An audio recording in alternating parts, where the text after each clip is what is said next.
low, you can still go. Even when you feel slow, you can still go. Even when there's no hope, you can still go.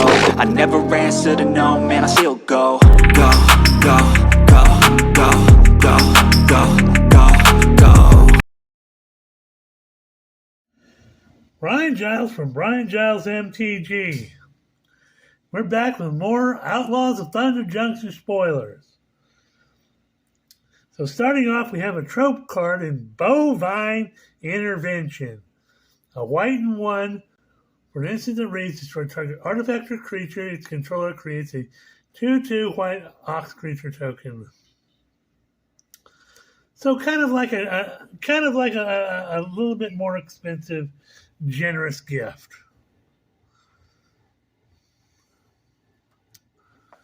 So hoo-ha. Next up, we have Marauding Sphinx. Sphinxes aren't that popular, but for 2 blue and 3, you get a 3/5 Sphinx Rogue, Flying Vigilance and Ward 2. If you commit a crime, surveil 2, it only triggers once each turn.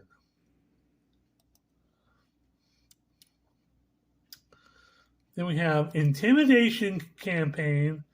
For a blue, a black, and 1, you have an enchantment that reads, when Intimidation Campaign enters the battlefield, each opponent loses a life and you gain a life and you draw a card. Whenever you commit a crime, you may return Intimidation Campaign from the battlefield to its owner's hand. So you get to bounce it back when you commit a crime to cast it again in the future. Next up, we have the trope named Core Advisor in Eartha Joe, Frontier Mentor. Eartha Joe being a Western trope name. So it's a red, a white, and 2 for a 2/4 legendary Core Advisor. The Core Advisor that was mentioned in the Rosewater spoilers. When Eartha Joe enters the battlefield, you create a 1/1 red mercenary creature token, which does the thing of it's tap into a target creature you control gets +1/+0 till end of turn, activate only as a sorcery. And whenever you activate an ability that targets a creature or player, copy that ability, may choose new targets for the copy. And I could think of a deck, this would fit in my feather deck for certain.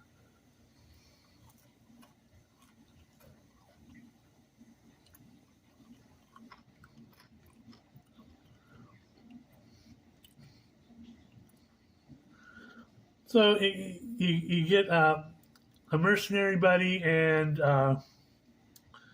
you can have more triggers because we're trigger happy.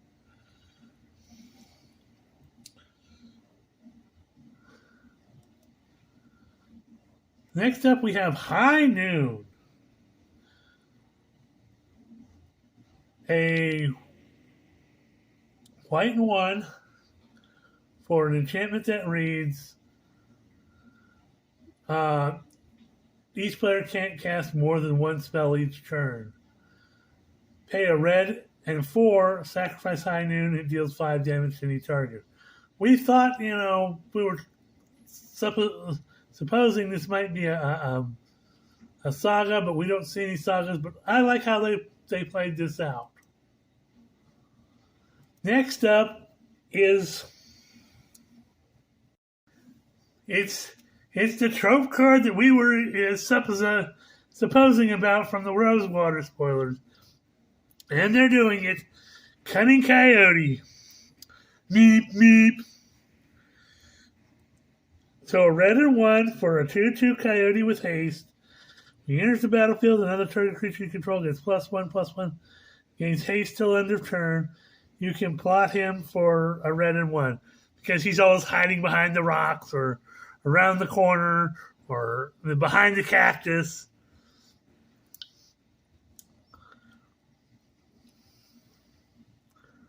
But it's Coyote and Roadrunner.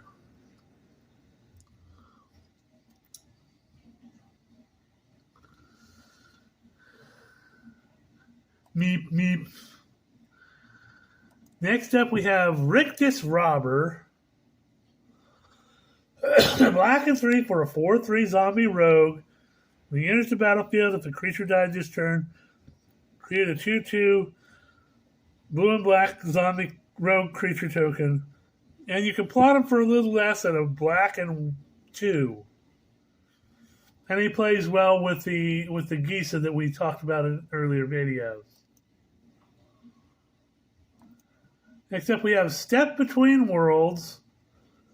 2 blue and 3 for a sorcery that reads, each player may shuffle their hand and graveyard into their library. Each player who does, draw 7 cards and exile Step Between Worlds. And you can plot it for a little bit more at 2 blue and 4.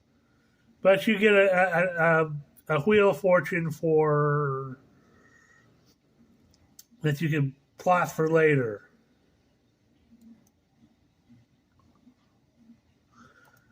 Next up is Arid Archway. This card is very powerful and will be quite sought after. It's another desert land. It enters the battlefield tapped. When it enters the battlefield, return the land you control to its owner's hand. So you have to balance the land. But if another desert land was returned this way, Surveil 1. So good with playing with deserts. But you tap it to add 2 colorless mana. So it's a soul ring in a desert. And if you're playing with deserts, you get that surveil thing going on. Yeah, this is going to be a sought-after card with Modern Horizon 3 and Eldrazi coming back. You're gonna see this play because it does provide the colorless mana.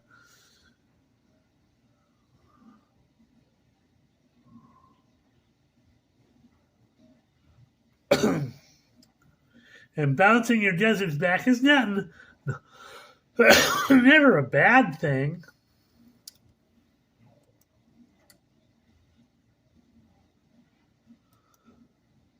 Except we have at knife points, so black, a red, and 1. Enchantment that reads, as long as it's your turn, outlaws you control have first strike, which are assassins, mercenaries, pirates, rogues, and warlocks.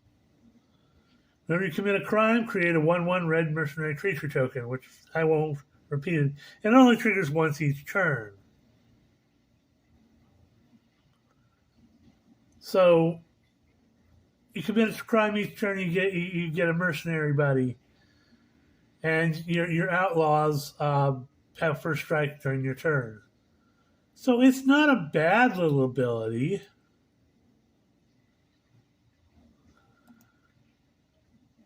We have Congregation Griff.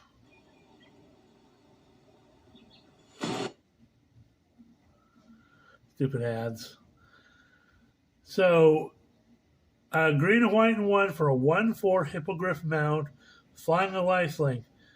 Whenever it attacks while saddled, it gets +X/+X till end of turn, where X is the number of mounts you control. You can saddle it for 3. So it's got a little bit of a high saddle cost, but it's designed to be in that that mount deck that we saw. Next up is a pretty cool creature, for its value.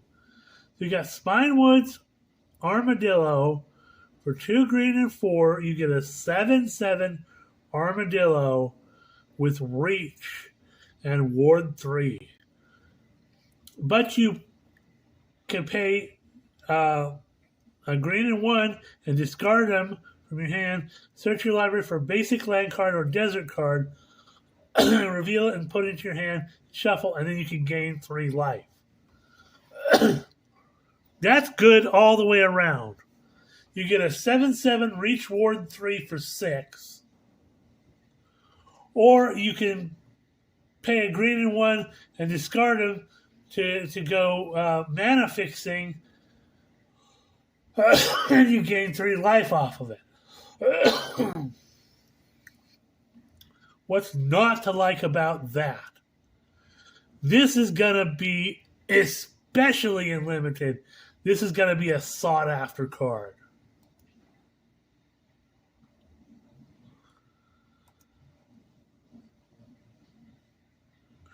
Next up, we have Unscrupulous Contractor. A black and 2 for a 3/2 human assassin.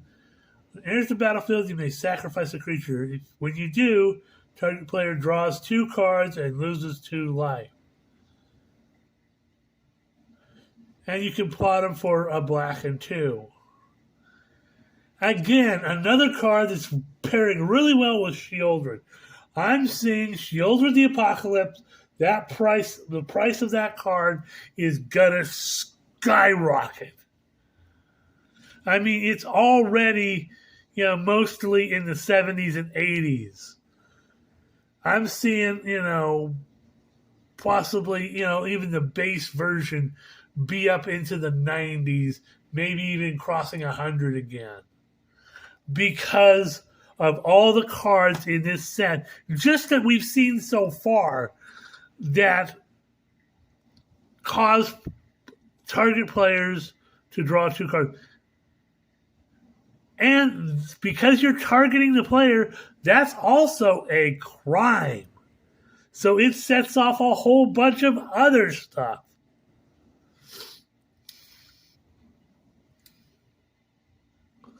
So, hoo-ha.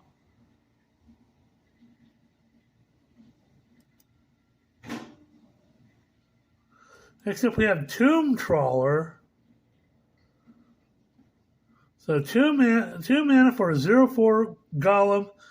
You can pay 2, put a target card from your graveyard onto the bottom of your library.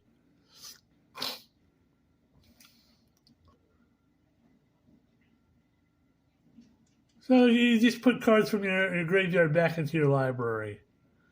Nothing to see here. Big dumb blocker. Next up, we have Archangel of Tithes.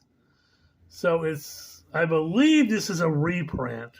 I'm not mistaken. I remember seeing this in one of the older sets. 3 white and 1 for a 3/5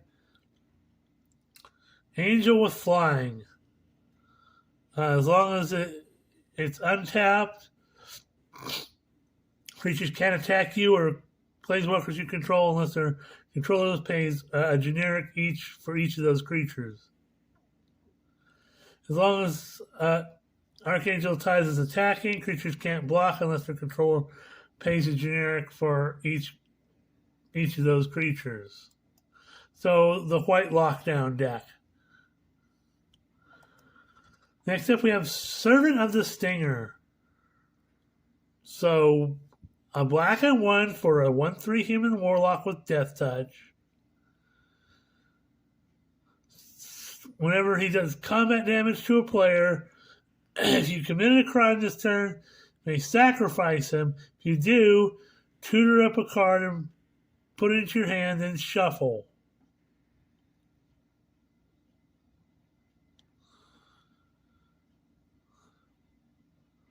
So, hoo-ha. Search your library for a card, put it into your hand, and shuffle. And because he's got the whole Death Touch thing going on, he'll fit in that Vraska deck. We have Avid Interrupter, so 2 white and 1 for a 2/2 bird rogue with flash and flying. Enters the battlefield, exile target spell. It becomes plotted. Spells your opponent casts from graveyards or from exile cost 2 more to cast.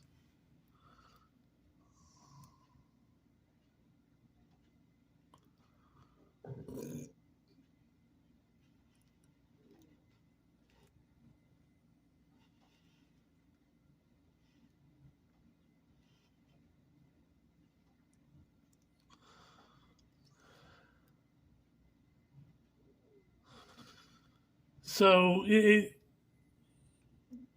it's another lockdown type of effect. Next up is another interesting card in Roxanne Starfall Savant. She's a red, a green, and 3 for a 4/3. I'd say cat rogue.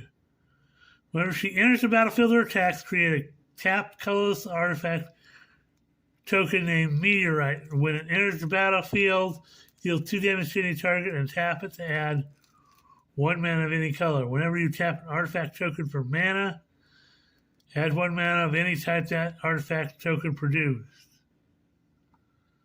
So, hoo-ha.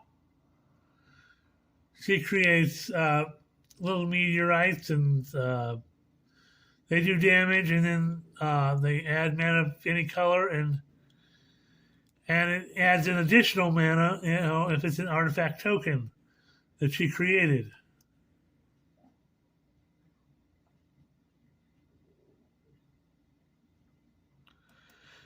Next up, we have Marchesa, Dealer of Death. A blue, a black, and red Grixis for a 3/4 human rogue. Whenever you commit a crime, you may pay a generic. If you do, look at the top 2 cards for your library, one of them in your hand and the other in the graveyard. So Marchesa's out doing more Marchesa things. Then we have Longhorn Sharpshooter. So for a red and 2, you get a 3/3 Minotaur Rogue with Reach. When this becomes plotted, it deals 2 damage to any target. So pay the red and 3 to plot him, and he just deals 2 damage.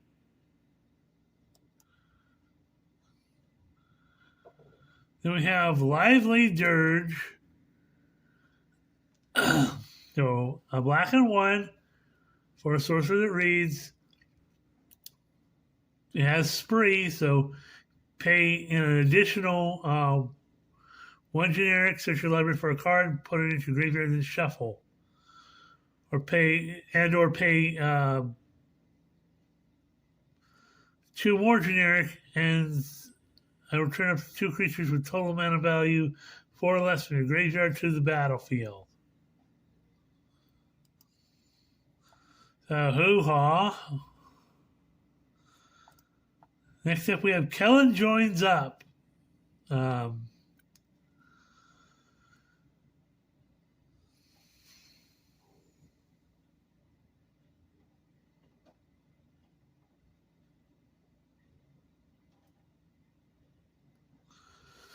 So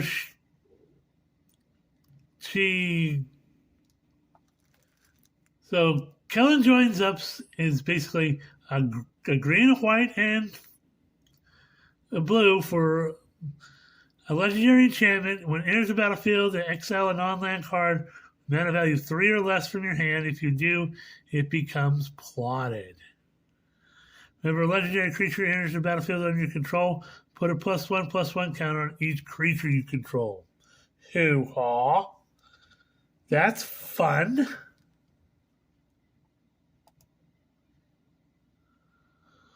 Then we have Riku of Many Paths, a green, a blue, and a red for a 3/3 legendary human wizard. If you cast a modal spell, choose up to X, where X is the number of times you chose a mode for that spell. Exile the top card of your library. Till the end of the turn, you may play it. Put a +1/+1 counter on Riku of Many Paths and gain trample till end of turn. Or create a 1/1 blue bird creature token with flying.